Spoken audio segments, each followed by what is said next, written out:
있습니다. 아멘. 네.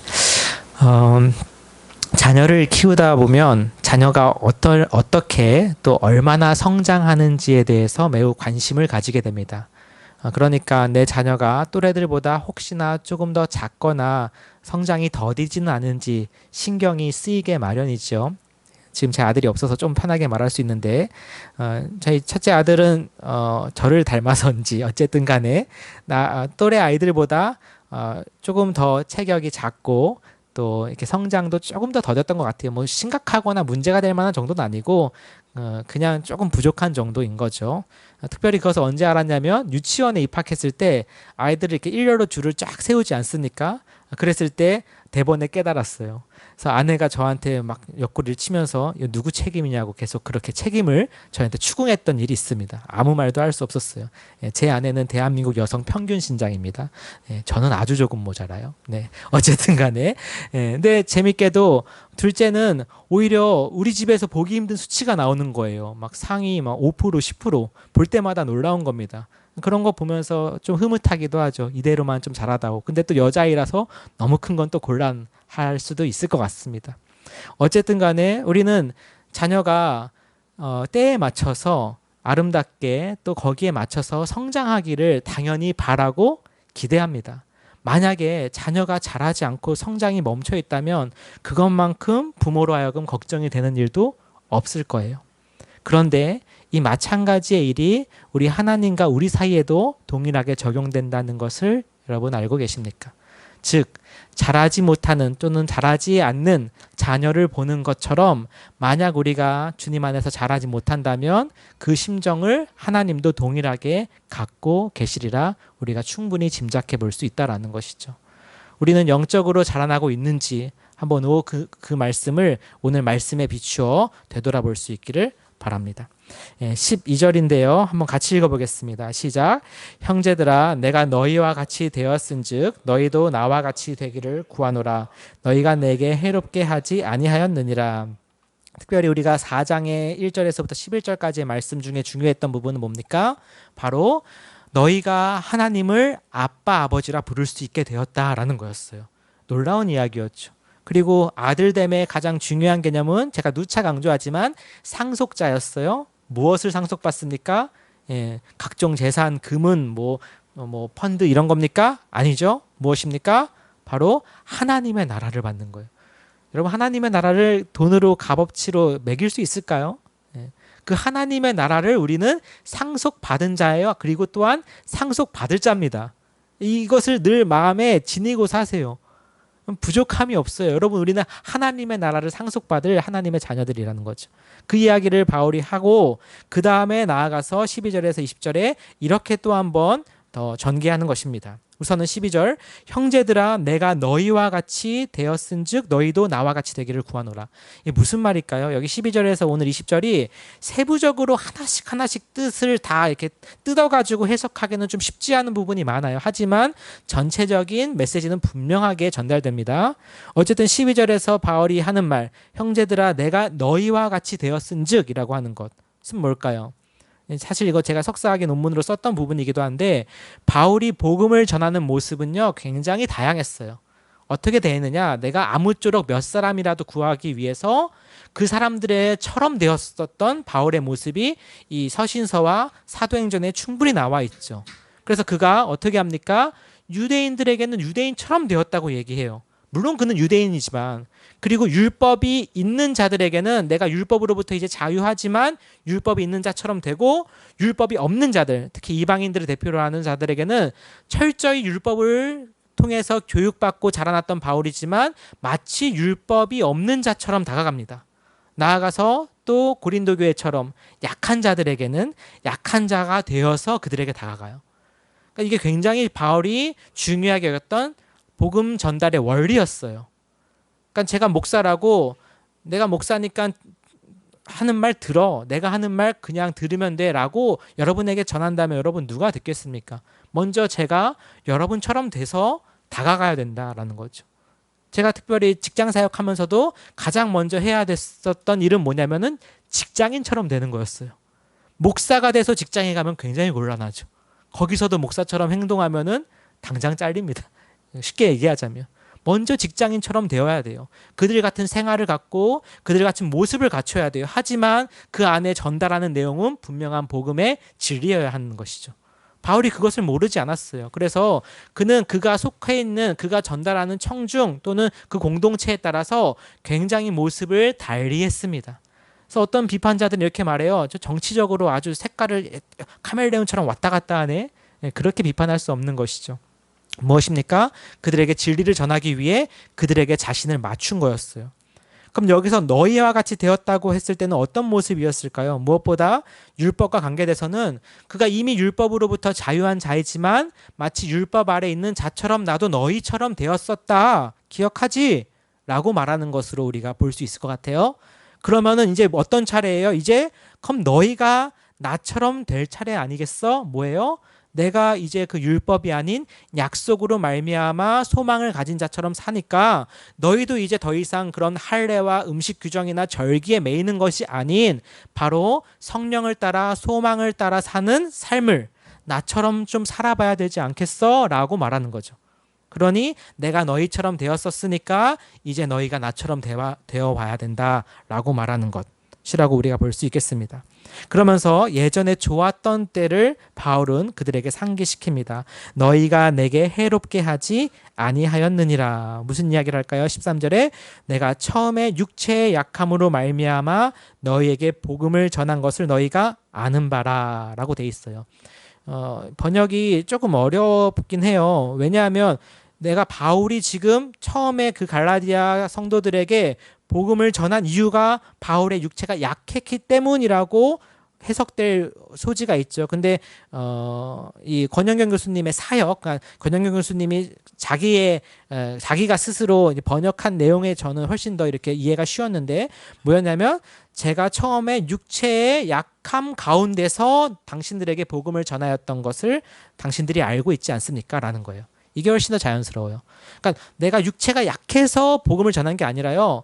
복음을 전하는 그때 내가 육체의 약함 가운데 있었다라는 거죠. 근데 이것은 복음을 전하는데 매우 큰 제약이 돼요. 특별히 이 육체의 약함이란 것은 어떤 질병이나 장애를 의미할 가능성이 높습니다. 영적인 것이라기보다는. 근데 그 당시의 문화는 어떤 문화냐면 그렇게 육체적인 질병이나 장애를 영적인 것과 자연스럽게 좀 연결을 시켜요. 예를 들어서 예수님이 고쳤던 그 38년 된 안진뱅이 된 병자 있잖아요. 그 사람들에 대해 사람들이 뭐라고 생각했나요? 누구 죄 때문에 저렇게 돼? 저 모양 저 꼴이냐고 소위 그들의 말로 따지자면. 그러니까 그냥 이유 없이 일어나는 일은 없는 거고 분명 자신이나 부모나 그 집안에 뭔가 잘못되고 하나님 앞에 큰 죄가 있어서 저렇게 장애가 있는 자로 태어났다라고 사람들은 생각하는 거죠. 그런 문화였어요. 오늘날 우리도 그런 생각 비슷하게 하는 경우 종종 있지 않나요? 근데 그 당시에는 훨씬 더 심했었죠. 근데 바울이 그런 질병이나 장애를 갖고 있었더라면 사람들이 대놓고 말은 못해도 속으로 그런 생각할 수 있겠죠. 저 사람 무슨 문제 있었나 봐. 그렇죠?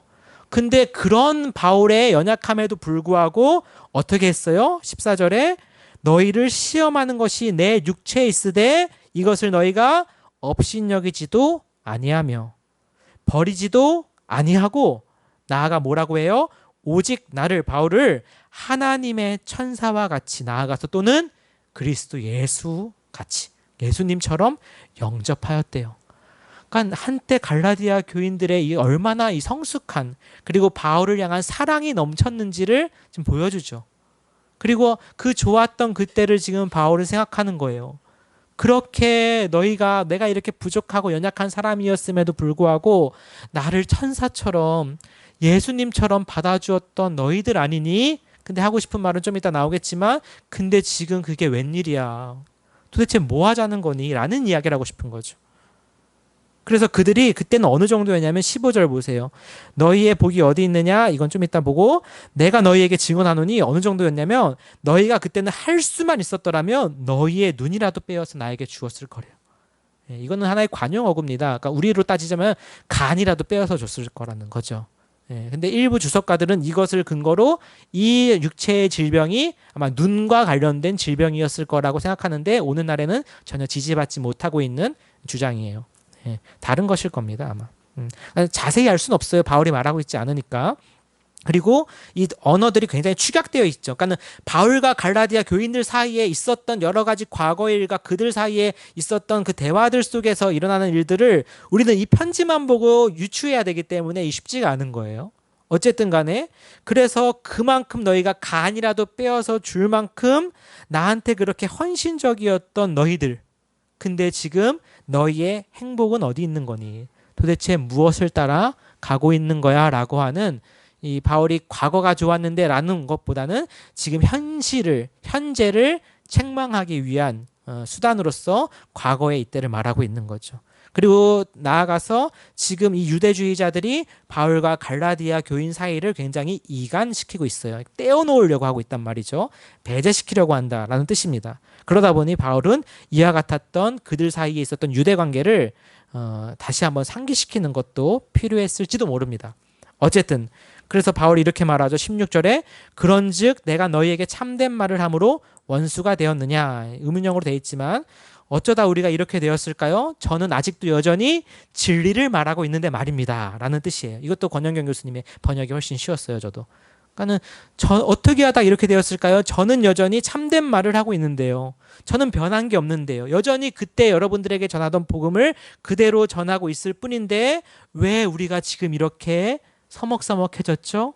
라는 것일 수 있겠죠. 굳이 표현하자면 원수가 되었느냐. 그러면서 17절에 그들이 너희에게 대하여 열심을 내는 것은 좋은 뜻이 아니라고 그들을 경계하라고 가리킵니다. 그들이 오직 너희를 이간시켜, 방금 말씀드렸죠? 배제시켜 또는 분리시켜서 어떻게 하려고요? 그들로 하여금 너희로 열심을 내게 한다. 무슨 뜻이냐면 그들의 진리 또는 그들이 전하는 바에 여러분들이 따라오게 만들려는 거라는 거죠. 즉 바울이 전했던 복음은 이제 제쳐두고 무시하고 그들이 새롭게 전하는 다시 한번 할례와 절기와 음식 규정을 지켜야 된다라고 하는 그 율법으로 돌아가려는, 육체로 돌아가려는 그들의 가르침에 그들이 더욱 어떻게 해요? 열심을 내게 하려고 그들이 지금 우리 사이를 갈라놓고 있다. 지금 모르겠니? 라고 말하고 있는 것입니다. 18절에 그래서 좋은 일에 대하여 열심으로 사모함을 받음은 내가 너희를 대하였을 때뿐만 아니라 언제든지 좋으니라. 이거는 쉽게 말하자면 또 이런 거래요. 이것도 권 교수님 번역을 제가 많이 의지했어요. 나 좋자고 이러는 게 아니래요 라는 뜻이랍니다. 그러니까 나 좋자고 지금 제가 이러는 게 아니라 정말 당신들, 여러분들에게 지금 필요한 것, 진리가 필요한 것이니까 진리를 위해서 내가 지금 전달한다라는 뜻이겠죠. 그래서 바울이 이제 오늘의 중요한 구절인데요. 4장 19절 결론입니다. 이렇게 말하는 것이죠. 바울이 다시 한번 결심하는 거예요. 19절 같이 읽어보죠. 시작. 나의 자녀들아 너희 속에 그리스도의 형상을 이루기까지 다시 너희를 위하여 회산하는 수고를 하노니. 아멘. 이게 바울의 결단이에요. 그러니까 앞에서 9구절절 얘기했던 여러 가지 내용이 있지만 중요한 건 뭐예요? 괜찮아. 지금부터 다시 시작하자라는 거죠. 실수할 수 있어요. 심지어 퇴보할 수 있습니다. 우리 삶에 그런 경우가 없지 않죠. 그렇죠? 항상 우리가 진전하는 건 아니잖아요. 그럴 수 있다면 좋겠지만 그래서 그러한 가운데 바울이 다시 한 결단은 뭐냐? 만약에 이들에게 더 이상 가망성이 없고 가능성이 없었다면 포기했겠죠. 이런 편지조차도 보내지 않았을 거예요. 여러분 이미 죽은 사람한테 인공호흡은 필요하지 않습니다. 그런데 바울은 지금 어떻게 하고 있나요? 내가 다시 한번 해산하는 수고를 감당하겠다라는 거예요. 근데 어디까지? 그리스도의 형상을 이루기까지. 이 번역은 이렇게 바꿀 수 있어요. 그리스도가 너희 안에 다시 형성되기까지. 그러니까는 모르포라는 헬라어인데요. 이제 신약 성경에서는 여기밖에 안 쓰였지만 이제 모르포 영어 단어에도 있잖아요. 형상. 그래서 우리 뭐 미술에도 모르폴로지 그 형상학 이렇게 그런 그림 그리는 기법 중에 그런 거 있지 않습니까? 그건 잘 모르겠는데 어쨌든 그런 식의 형상이 그리스도 안에서 그리스도가 우리 안에 이루어지기까지 다시 내가 시작하겠다라는 거예요. 사실은 하기 싫죠. 여기 우리 출산하신 혹시 분들 아기 다시 낳고 싶으세요? 아무도 원치 않을 겁니다. 근데 바울이 그 고통을 다시 감당하겠다고 하는 거예요. 왜요? 그들이 지금 다시 돌아가려고 하니까 어쩔 수 없어요. 다시 낳아서라도 다시 잘 키워야 되는 거죠. 근데 만약에 정말 내가 키운 자식이 지금 잘못되고 비뚤어진 방향으로 가고 있다면, 그래서 다시 낳아서 자식 키울 수 있다면 정말 끔찍한 고통이고 생각하기 싫은 일이지만 한 번 더 그 일을 감당해 보겠다고 하는 어머니의 마음이 있지 않겠어요? 지금 바울이 그 이야기를 하고 있는 것이죠. 근데 그것은 정말 고통스러운 일이에요. 그래서 그 해산하는 수고를 내가 다시 한번 너희들을 위해서 할 테니까 어떻게 하자? 너희들도 다시 이제 그리스도를 닮아가자라는 거예요. 그리스도의 형상이 이루어지기까지 우리 같이 그를 향해서 자라가자라는 거예요. 이게 굉장히 중요한 거예요. 바울 서신 전체에 나오는 굉장히 중요한 주제입니다. 그래서 우리가 더 이상 어린아이처럼 있지 말고 자녀가 되었고 그리고 장성한 아들이 되었으면 이제 뭐 하자? 그답게 살아가자, 닮아가자, 배워가자, 알아가자라는 거죠. 그렇게 우리가 살 수 있을까? 그렇게 살자라고 말하고 있습니다. 20절에 이 이야기도 조금 어렵지만 그러면서 이렇게 마무리하죠. 우선은 내가 이제라도 너희와 함께 있어 내 언성을 높이려 함은 너희에 대하여 의혹이 있습니다. 사실 19절까지만 얘기했어도 괜찮아요. 근데 여전히 바울의 당혹스러움을 표현하는 것 같아요. 뭐냐면 내 언성을 높이려 함은 이런 번역도 괜찮고 내 어조를 내 톤을 좀 바꾸려고 합니다. 그러니까 내가 지금 굉장히 지금 당신들한테 굉장히 당황했습니다라는 거예요. 너희에 대하여 의혹이 있다라는 것은 내가 도대체 당신들한테 무슨 말을 해야 될지 모르겠습니다. 앞에서 말했던 것처럼 어쩌다 이 지경이 됐습니까? 라는 것과 같은 것이죠. 근데 중요한 건 뭐예요? 19절에 나온 것처럼 중요한 건 지금부터다. 이제부터라도 나는 다시 해산하는 수고를 감당할 테니 너희 안에 무엇이 이루어져야 된다? 그리스도의 형상이 이루어져야 한다라는 거예요. 이게 중요한 겁니다. 우리 사랑하는 은혜나눔 성도 여러분, 저와 여러분들의 삶 안에서 이 그리스도의 형상이 이루어지기를 주님의 이름으로 축복합니다. 이것이 하나님이 우리를 부르신 뜻이에요. 다른 데에 있는 게 아닙니다. 우리 하나님의 뜻은 뭘까요? 뭐 지금 집을 사야 되나요? 말아야 되나요? 이런 거 말고 하나님의 뜻은 분명해요. 그리스도의 형상을 닮아가는 거예요. 그리고 좀 이따 보겠지만 선을 행하는 가운데 고난을 받는 게 하나님의 뜻이라고 성경에서 분명히 말해요.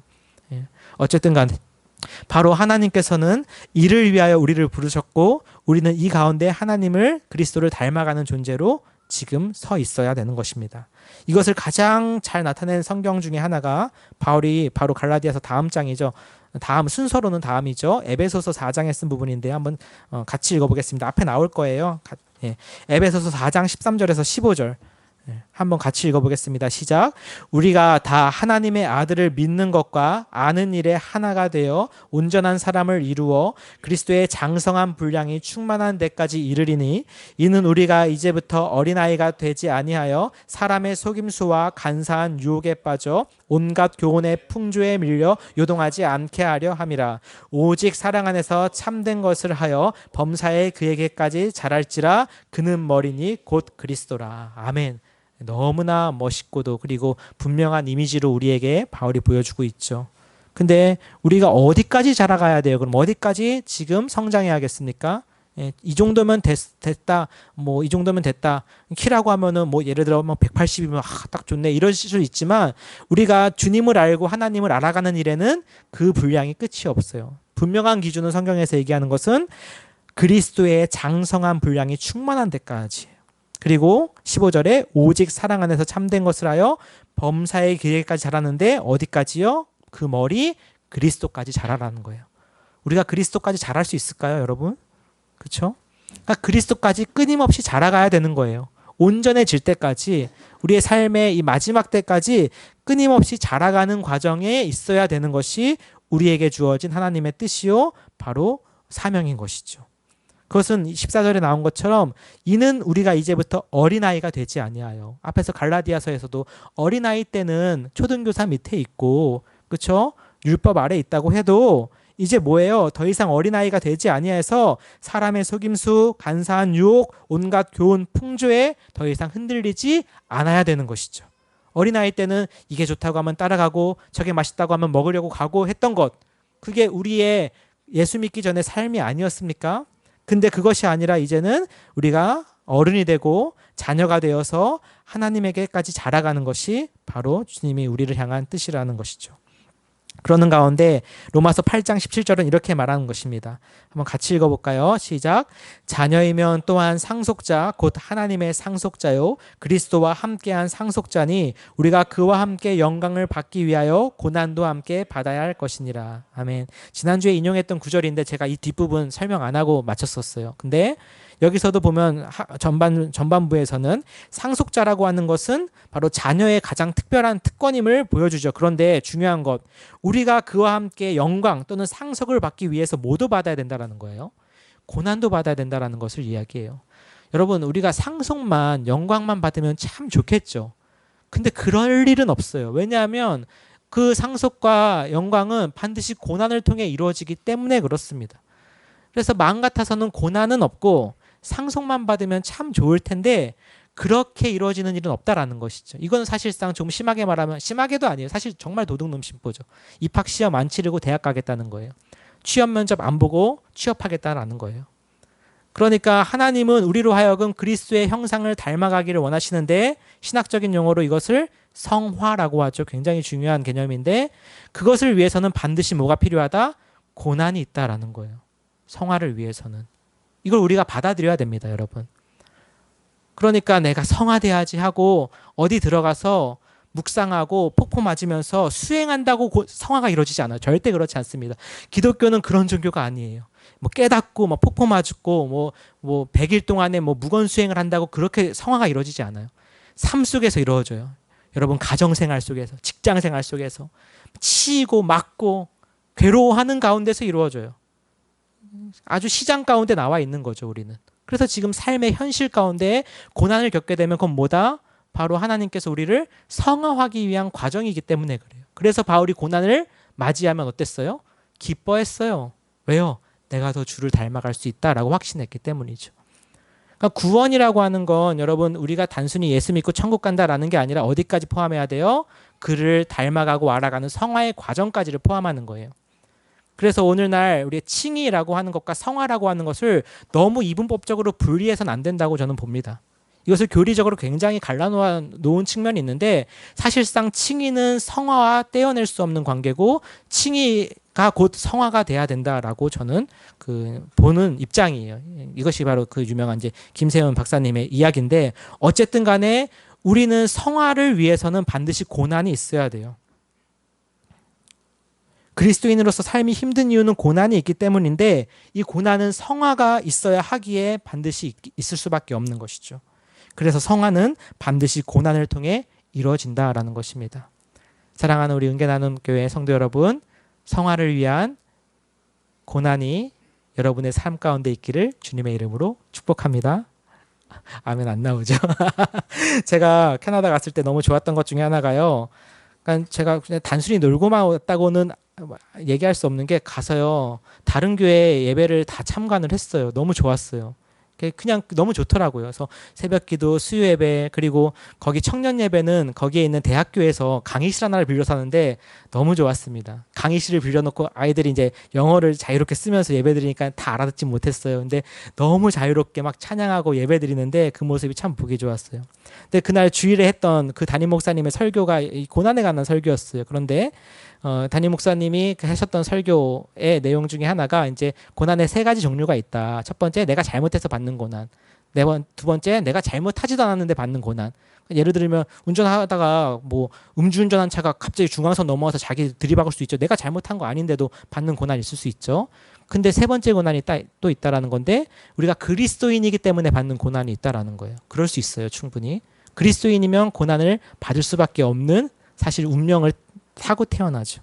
그러면서 재밌자고 하는 얘기인데, 이거는 그 목사님이 성도들한테 저처럼 얘기한 거예요. 여러분, 그리스도인이기 때문에 받는 고난이 삶에 있으시길 바랍니다 했어요.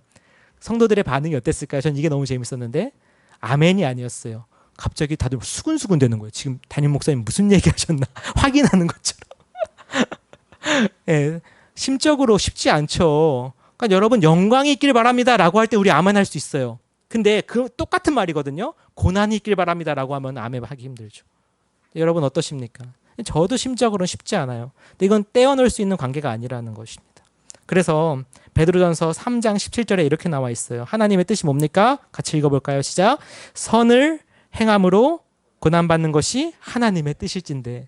여러분, 누구한테 도대체 하나님의 뜻이 뭘까요? 어디로 가야 될까요? 누굴 만나야 될까요? 라고 하면은 이 구절을 좀 보여주고 싶어요. 선을 행함으로 고난을 받는 것이 하나님의 뜻이에요. 네. 여러분, 선을 행함으로 고난받는 일이 있으시기를 축원합니다. 네, 조용히 말할게요. 그러나 여러분, 이 가운데서 분명 여러분 가운데 놀라운 하나님의 섭리와 은혜가 여러분의 삶 가운데 이루어지고 여러분이 주님을 닮아갈 것입니다. 그래서 바울은 어디서든지 이렇게 말해요. 형제들아, 너희는 함께 나를 본받으라. 바울은 끊임없이 성도들에게 자기를 본받으라고 말합니다. 어떻게 이렇게 말할 수 있을까요? 그렇게 잘났을까요? 다른 이유가 아니에요. 그가 그리스도를 본받기로 했기 때문에 그렇습니다. 즉, 내가 그리스도를 본받는 것처럼 너희도 나를 본받으라 라고 말하는 것이죠. 내가 그리스도를 본받는 자가 된 것 같이 너희는 나를 본받는 자가 되라. 고린도전서 11장 1절 말씀입니다. 그러니 무엇보다 이 고난이라고 하는 것은 우리 삶의 성화, 주님을 닮아가는 일을 이루어지고, 그리고 그 결과로서 바로 나와 또한 나와 함께 있는 타인의 구원을 이뤄내는 놀라운 과정입니다. 그래서 우리에게 고난이 있을 때 단순히 이것이 왜 나에게 왔나 불평과 원망으로 마주할 것만이 아니라 바로 그 모든 섭리가 하나님의 놀라운 계획 가운데 있음을 알고 기쁨으로 우리가 맞이할 수 있으면 좋겠습니다. 그런 사람을 성경이 세상에서 감당할 수 없는 사람이라고 말하는 것이죠. 그런데 이 갈라디아 사람들은 이렇게 귀한 말씀으로 성령으로 시작하였다가 이제 육체로 마치려고 하는 어리석은 상황 가운데 있기에 바울이 이렇게까지 가혹하게 말하고 있는 것입니다. 그러나 마무리하겠습니다. 중요한 것은 무엇이죠? 이제부터예요. 그래, 니네 실수할 수 있어. 그렇게 잘못할 수도 있어. 하지만 지금부터라도 다시 시작해보자 라는 거죠. 사랑하는 우리 성도 여러분, 저도 마찬가지입니다. 우리 가운데 지금 삶에 부족한 부분이나 또 실수한 부분이나 아니면 영적으로 내가 예전보다 많이 부족하거나 못해진 부분이 있다 하더라도 괜찮아요. 바울이 지금 얘기하는 이 겉면에 우리가 아멘으로 화답하며 나갈 수 있기를 바랍니다. 다시 한번 이 말씀이 우리를 그리스도의 형상이 우리 안에 이루어지기까지를 우리로 하여금 인도할 때 우리는 거기에 또 맞춰서 순종하며 나아가면 되는 것입니다. 그러할 때 우리 삶 가운데 하나님의 나라가 이루어질 줄 믿습니다. 우리 같이 한번 찬양할게요. 이게 이 찬양을 제가 잘 못하네요. 이거를 다시 불러야 되는지 모르겠어요. 죄송합니다만 이거 안 할게요. 제가 잘 못해서 그냥 찬송가로 하겠습니다. 앞에서 우리가 했던 거죠. 455장이었죠. 네, 455장. 네, 찬송가로 하겠습니다. 그냥 주님의 마음을 본받는 자. 네. 1절, 4절만 한번 하고 같이 기도하겠습니다.